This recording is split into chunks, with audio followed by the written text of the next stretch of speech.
pessoal, meu nome é Viviane e eu sou professora da rede municipal. E hoje nós voltamos a conversar um pouco mais sobre matemática.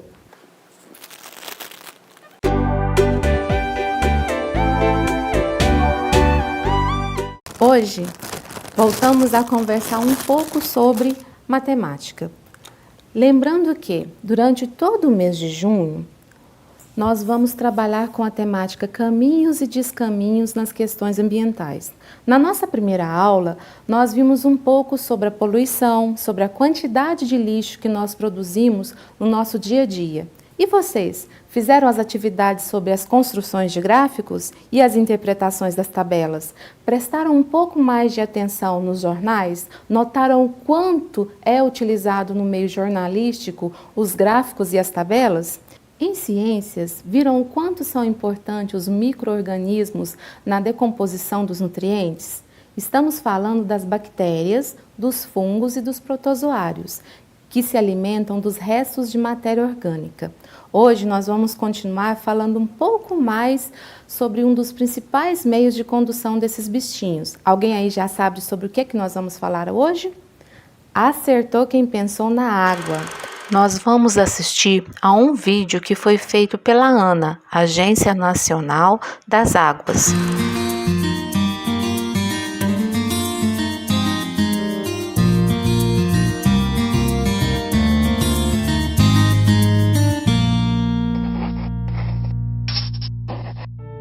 Nossa água, saber usar para não faltar.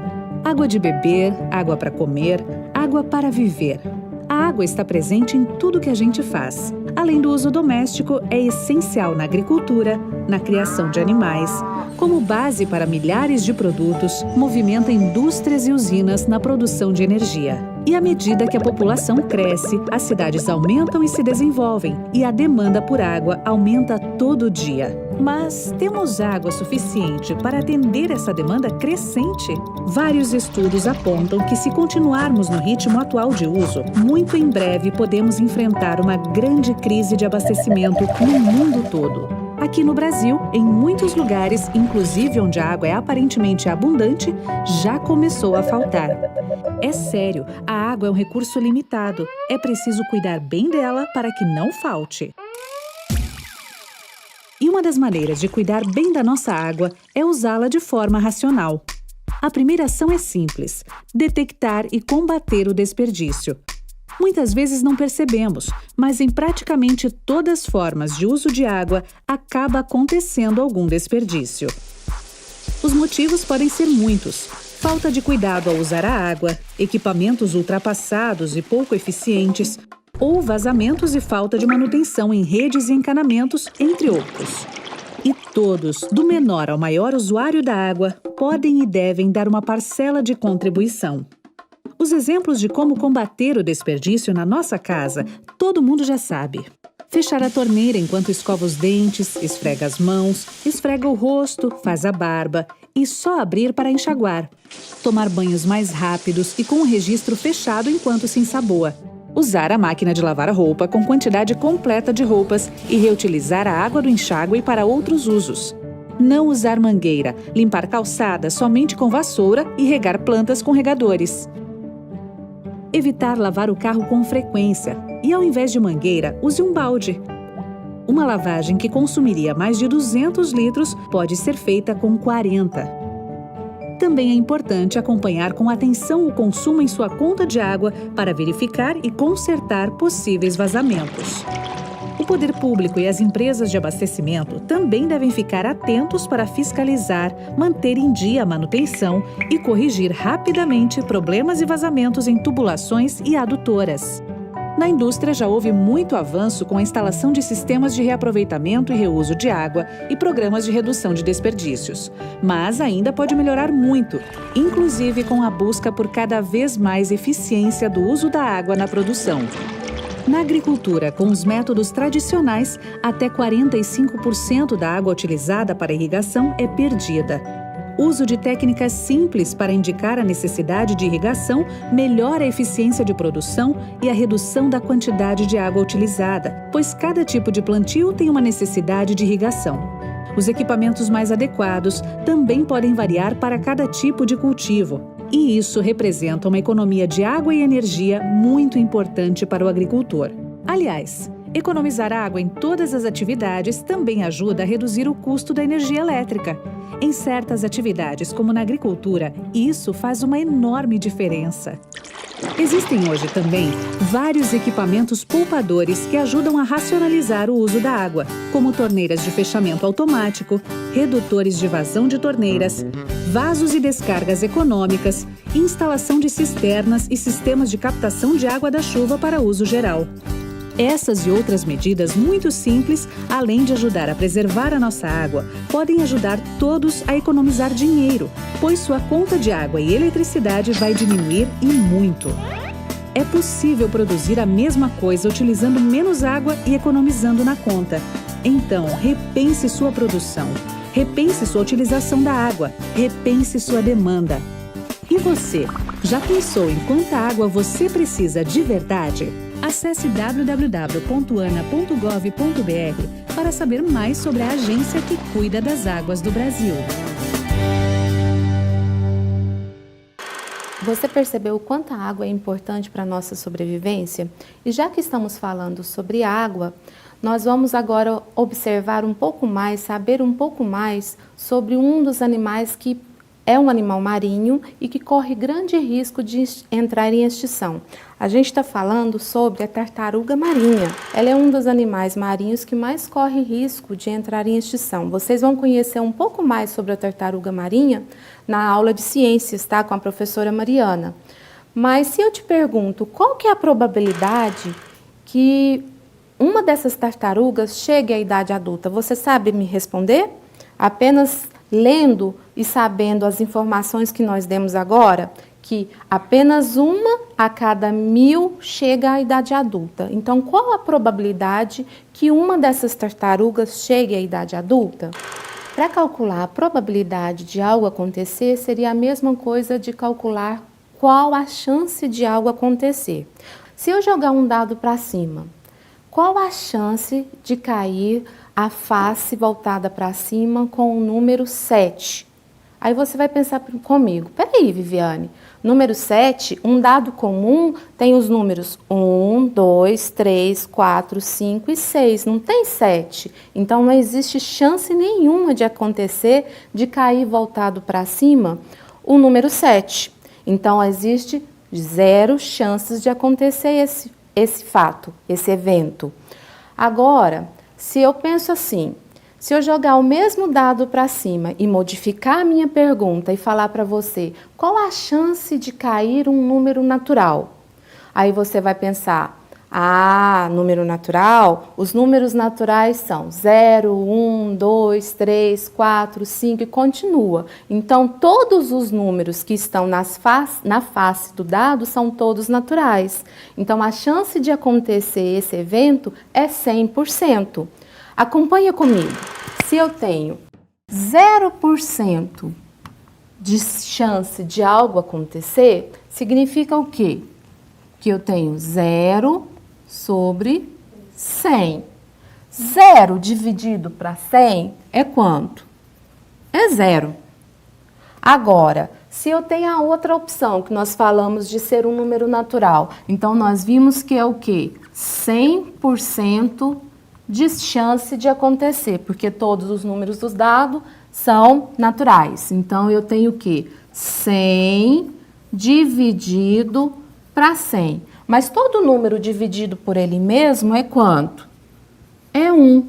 Então, a probabilidade de algo acontecer, ele está variando entre nenhuma chance de acontecer, que deu quanto? 0, a 100% de algo acontecer, que é 1. Então, a probabilidade de um evento acontecer está variando entre 0 e 1. Vamos entender isso melhor ainda. Acompanhe aqui.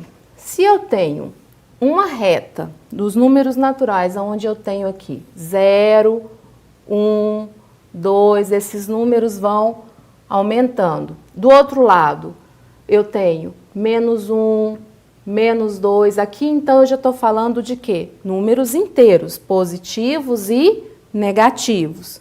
Mas eu quero um intervalo que está entre 0 e 1. Todos os números que estão entre 0 e 1. Então, eu não estou falando nem de natural, nem de inteiro. Eu estou falando de números racionais. Então, se eu pego, por exemplo, 0,5. 0,5 está entre 0 e 1? Sim. E se eu pegar a metade da metade, 1/4? Então, traz para cá, 1/4. Está entre 0 e 1? Sim. Mas 1/4 é uma fração, certo? Então, é um número racional. Toda fração eu posso escrever uma letra qualquer A sobre uma letra qualquer B, número inteiro, sendo que A e B pode ser qualquer inteiro, desde que B seja diferente de 0. Então, eu tenho qualquer número inteiro, sendo que B tem que ser obrigatoriamente diferente de 0, porque não existe aquela regra que fala não dividirás por 0. Então, tá, 1/4. 1/4 eu posso dividir 1 por 4. 1 dividido para 4 deu quanto? 0,25, ou seja, 25 centésimos. 25 centésimos, 0,25, é a mesma coisa que o quê? 25 dividido por 100. É a forma centesimal. Então, tá. Se a forma centesimal, eu posso escrever, então, que equivale a quanto? 25%. Então, eu posso falar 1/4, eu posso falar 25 centésimos, eu posso falar 25%, ou eu posso falar assim, também 25 centésimos. Então, eu tenho todas essas formas de falar o quê? 1/4. Então, para representar uma probabilidade, a parte numérica, eu posso falar todas essas formas aqui. Então, todas elas representam a probabilidade de algo acontecer, tá certo? Para falar de probabilidade, eu vou ter duas situações. Eu vou ter que probabilidade, ele depende de um experimento aleatório ou um experimento determinístico. Para entender cada um desses casos, eu vou fazer um exemplo bem simples, um experimento bem simples com cada um deles e vocês vão ver de forma clara qual que é a diferença de um experimento aleatório da diferença de um experimento determinístico. Eu vou começar com o último, com o determinístico, para você entender bem. Para fazer isso, eu vou precisar de uma moeda. Está aqui a nossa moeda. Para fazer esse experimento, nós vamos fazer o seguinte. Nós vamos pegar essa moeda e fazer aqui no nosso quadro um marco, uma altura qualquer. Então, agora vocês vão pegar essa moeda e eu vou deixar essa moeda cair. E a gente vai simular a medição do tempo que essa moeda vai demorar para chegar ao solo. Então, vamos lá? 1, 2, 3 e 2 segundos. Então, eu posso dizer que o tempo que essa moeda demorou para cair no chão foi de 2 segundos. Se eu deixar essa moeda cair novamente, a mesma moeda, com a mesma altura, e eu te pergunto, quanto tempo essa moeda vai demorar para chegar ao chão? Você saberia me responder? Então, vamos fazer o teste novamente? Seria a mesma coisa, 2 segundos. Então, quando eu deixei a moeda cair da mesma altura, a mesma moeda, ela levou o mesmo tempo para chegar ao chão. Então, esse é um exemplo de modelo que determinístico, onde a gente já está determinado o resultado da pergunta. Eu já sei qual é o resultado da pergunta. Eu sei que se eu deixar a mesma moeda cair da mesma altura, ela vai demorar o mesmo tempo. Agora, nós vamos analisar o seguinte, não é a questão da altura, nós vamos analisar se vai cair cara ou coroa. Então, se for cara, a gente vai simplesmente analisar isso. Então, eu vou deixar cair a moeda novamente e vou falar qual que deu, se foi cara ou se foi coroa. Deixei cair. Foi a cara. Se eu deixar cair novamente a mesma moeda, independente que eu estou olhando aqui ou não, será que vai dar cara novamente? Eu posso afirmar, eu posso determinar que realmente ao deixar cair essa moeda vai dar novamente cara? Não. Não tem como a gente determinar. É algo o quê? Aleatório. Por isso que nós dizemos que é um experimento ao acaso. Então, todo experimento aleatório é algo que depende do acaso. Agora, pessoal, vamos aprender um pouquinho mais, então, sobre o experimento aleatório. Nós vamos usar, para entender esse experimento aleatório, nós vamos usar o lançamento de um dado.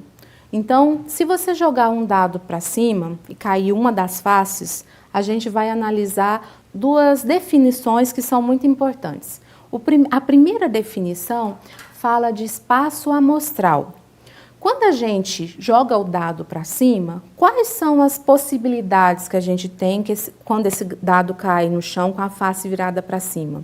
A gente tem a possibilidade de cair o número 1, o número 2, o número 3, o número 4, o número 5 e o número 6. Então, o total de possibilidades são 6. Então, o conjunto de todos os resultados possíveis está variando de 1 até 6. Espaço amostral, geralmente a gente coloca a letra S maiúscula, tá? Eu acho que tem a ver com space, né? Espaço, aí em inglês seria space, então tem algo a ver com isso. Mas a maioria dos livros traz a letra S maiúscula. Então, o espaço amostral é um conjunto formado de todos os resultados possíveis. No nosso caso, como a gente tem 6 números, então o número de espaço amostral será igual a 6. Agora, evento, que é a outra definição importante. O evento, a gente vai usar a letra E maiúscula, que é um acontecimento, é um subconjunto de S, ou seja, são os casos que nós temos como casos favoráveis à nossa situação. Por exemplo, se eu joguei o dado para cima e eu te pergunto, qual a possibilidade de cair, ou qual a probabilidade de cair uma face par? Quais são os números pares? 2, 4 e 6. Então, existem 3 possibilidades, ou seja, existem 3 casos favoráveis, que são quem? 2, 4 e 6. Então, o número de eventos é o quê? 3. Então, nós temos a diferença de espaço amostral, que é o conjunto de todos os casos possíveis, e evento, que são situações específicas, acontecimentos específicos que nos favorecem, ou seja, são casos favoráveis à nossa situação dada. Agora, pessoal, vamos ver um exemplo de tipo de exercício que nós temos no evento aleatório. Primeiro exemplo, uma moeda é lançada 3 vezes seguidas. Qual é a probabilidade de sair exatamente uma cara? Então, como que nós podemos resolver isso daí? Nós podemos resolver de várias formas, tá? Por dedução, fazer a contagem mesmo, nós podemos fazer pelo princípio multiplicativo, mas aqui nós vamos fazer uma demonstração de todos os casos possíveis. Então, eu vou fazer com vocês no quadro. Para fazer essa definição, nós vamos utilizar C maiúsculo para ser cara e o K maiúsculo para ser coroa. Tá combinado? Para você jogou 3 vezes a moeda. Então, você vai ter o quê? 3 opções. A primeira moeda pode ser o quê? Cara. A segunda moeda? Cara. E a terceira moeda? Também pode ser cara. Então, nós temos a primeira vez que eu joguei as 3 moedas, pode dar isso daqui. A segunda pode ser o quê? Cara, cara, coroa. Aí, essa coroa, ela pode andar aqui sobre as opções. Então, você já sabe que vai ser o quê? Cara, coroa, cara. Coroa, cara, cara. Agora, a gente vai brincar com isso. Se eu colocar, então, agora as opções der 2 coroas, então vai ficar como? Coroa, coroa, cara. Ou eu posso ter agora, qual opção que vai andar sobre as possibilidades agora? A cara. Então, eu vou ter cara no final, cara no meio, cara no início. Então, vai ficar como? Coroa, cara, coroa. Coroa, perdão. Cara, coroa, coroa. E a última opção que a gente tem é que agora todas as opções também vão ser coroa. Então, eu tenho coroa, coroa, coroa. Qual que é o espaço amostral que nós temos? Qual a quantidade de possibilidades? Eu tenho 1, 2, 3, 4, 5, 6, 7, 8. Então, nós temos 8 possibilidades. Mas qual que é a pergunta da questão? A pergunta é, qual é a probabilidade de sair exatamente uma cara? Aonde dessas questões aqui, que saiu apenas uma cara? Aqui tem mais de uma, mais de uma, mais de uma. Aqui, uma cara e uma cara. Então, qual é o espaço que é favorável? Qual é a resposta que é favorável? Quantas? 3 opções. Então, nós temos 3 opções num total de 8. Valeu? Vamos ver outro exemplo? 5 bolinhas foram colocadas numa caixa, tirou uma bolinha aleatoriamente, aí eu olhei a cor da bolinha, anotei a cor da bolinha, coloquei a bolinha de volta na caixa. Tirei, sacudi a caixa, tirei outra bolinha, anotei a cor da bolinha, coloquei ela de volta. Então, é isso que está acontecendo nesse enunciado, que ele está falando ali. Continuando. Aí, ele fala assim, para fazer a árvore de todas as possibilidades e depois ele vai fazer no exercício algumas perguntas pertinentes a todas as possibilidades possíveis. Para fazer essa árvore de possibilidades, a gente vai fazer os desenhos no seguinte, você vai fazer uma bolinha preta e todas as possibilidades de cores que pode sair com preto. É simples, só a primeira que você vai ter uma certa dificuldade de fazer. As próximas é bem mais simples. Olha, uma bolinha preta, uma azul,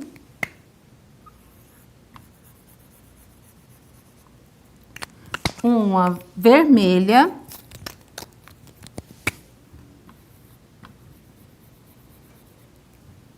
e laranja. Eu vou só trocar a laranja, eu vou pôr do lado de cá, só para não ficarem duas cores parecidas juntas, tá? Então, tá aqui. Aí, peguei a ordem delas. Agora, nós vamos fazer o seguinte. Eu vou pegar a bolinha laranja, vou colocar ela aqui e vou fazer todas as possibilidades com a laranja, tá? Depois, eu vou pegar a preta, vou colocar aqui e vou fazer todas as possibilidades com a preta. Isso é a árvore de possibilidades. Então, vem. Vou fazer mais rápido um pouquinho, porque senão a gente vai ficar um tempão fazendo esse mesmo desenho, tá? Então, com a laranja, eu vou ter... Ó, vou seguir sempre essa sequência. Laranja, preto, azul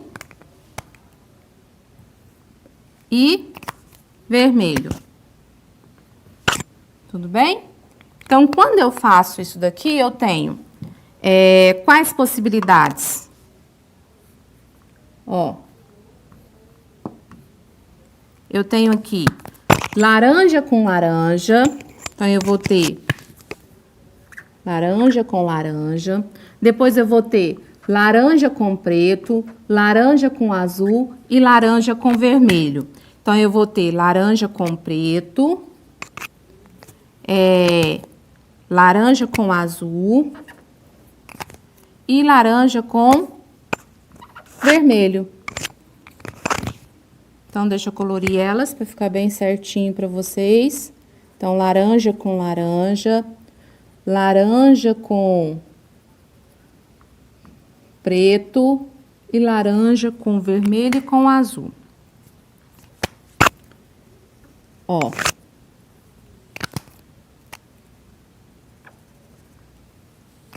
Aí agora, eu vou fazer o mesmo desenho, tá? O mesmo desenho de possibilidades. Só que quem que vai ser a principal agora? Vai ser o preto.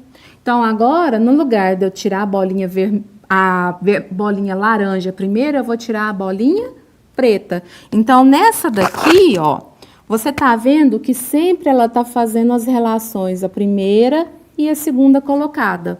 Então, agora, a primeira colocada é quem? Quem que eu vou sortear primeiro? A preta. Então, tem preta. Então, a preta com quem? Com a laranja, a preta com a preta com o azul e a preta com a vermelha. Depois, a azul. Eu vou ter a azul com a laranja, a azul com a preta, azul com azul, azul com vermelho. Fiz demais aqui. Pronto. Depois, a última. A vermelha. Vou ter vermelho com a laranja, vermelho com preto, vermelho com azul e vermelho com vermelho.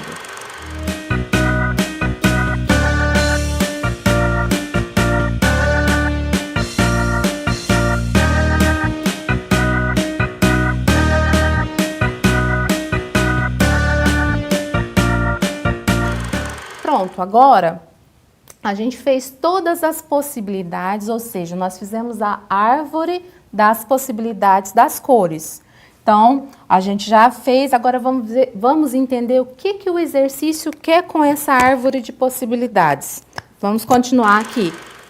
Se sortearmos uma bolinha, qual a probabilidade de pelo menos uma bolinha azul? Ou seja, qual a probabilidade de ter pelo menos uma bolinha azul? Então, aonde tiver azul, a gente vai anotar. Mas antes de falar isso, qual que é o total de possibilidades? Ou seja, qual é o espaço amostral? Então, nós vamos contar aqui, ó. 1, 2, 3, 4, 5, 6, 7, 8, 9, 10, 11, 12. 13, 14, 15, 16. Qual que é o total de possibilidades, então?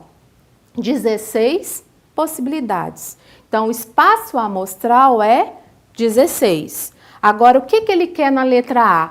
Pelo menos uma bolinha azul. Então, aonde tiver uma bolinha azul, nós vamos ter como a possibilidade favorável. Então, aqui tem azul, azul, todas essas aqui, ó, tem azul.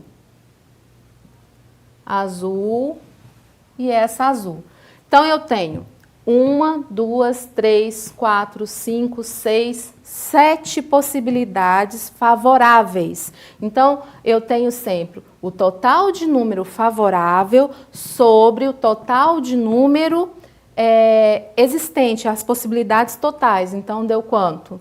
16. Então, qual que é a possibilidade de ter pelo menos uma bolinha azul? 7/16. Então, pessoal, nós temos um total de 16 e os casos favoráveis, 7. Então, nós temos 7/16. Essa é a resposta da letra A. Se você quiser, você pode transformar esse número em decimal ou em porcentagem, tá? Letra B. Uma bolinha vermelha e uma laranja. Você vai fazer a mesma coisa. Qual que é a total de possibilidades? 16. Quantas que tem uma vermelha e uma laranja? 1, 2. Então, nós temos um total de 2/16. Sempre que que dá uma fração, pessoal, simplifique sempre que possível. Então, é simplificável por 2, então vai ficar o quê? 1/8. Mesma coisa, esse 1/8 você pode transformar em decimal ou em porcentagem. Letra C. 2 bolinhas de mesma cor. Para dar 2 bolinhas de mesma cor, nós temos aqui 4, não é? Uma laranja, preta, azul e vermelha. Ó, 1, 2, 3, 4. Então, nós temos 4 possibilidades em 16. Então, nós temos, 4, 16 avos. A mesma coisa, essa fração, ela pode ser simplificada. Então, nunca deixe um resultado de forma não simplificada. Então, vai ficar o quê? 1/4. Essa daqui é fácil, ó, 0,25, que é a mesma coisa que 25%. Então, tá aí a resolução toda do exercício das bolinhas. Agora, nós vamos fazer o seguinte, nós vamos voltar lá na questão da tartaruga, tá? E tentar responder a probabilidade de uma tartaruga chegar na vida adulta. Para fazer isso, nós vamos entender como funciona a formulazinha de probabilidade, porque existe um método para resolver todas as probabilidades, existe uma fórmula de definição. Então, para resolver isso, você vai usar a seguinte fórmula. Para definir probabilidade, você tem o seguinte: probabilidade de ocorrer um evento de um determinado espaço amostral é a probabilidade precisa de um número de eventos sobre o número de espaço amostral. O número de eventos, no caso, é o quê? O número de casos favoráveis. E o número de casos do espaço amostral é o quê? Os casos totais. Então, você sempre vai colocar para calcular uma probabilidade, vai formar a fração onde tem o número de casos sobre o número de casos favoráveis, isso é importante, sobre o número de casos totais. Qual a probabilidade que uma tartaruga marinha chegue à idade adulta? Nós temos a probabilidade aqui igual ao número de casos favoráveis sobre o total de casos. Então, nós temos o número de casos favoráveis, uma tartaruga, sobre o total de 1000. Quando a gente divide 1 por 1000, deu quanto? 1 milésimo. Se eu pegar esse 1 milésimo e multiplicar por 100, eu vou ter o quê? 0,1% de chance que essa tartaruga marinha chegue à idade adulta.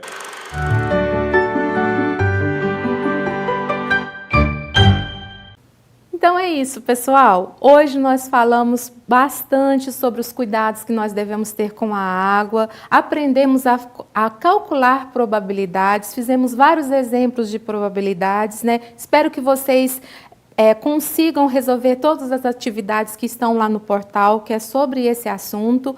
E foi muito bom estar aqui com vocês hoje. Espero encontrar vocês na próxima aula. Um abraço e até a próxima!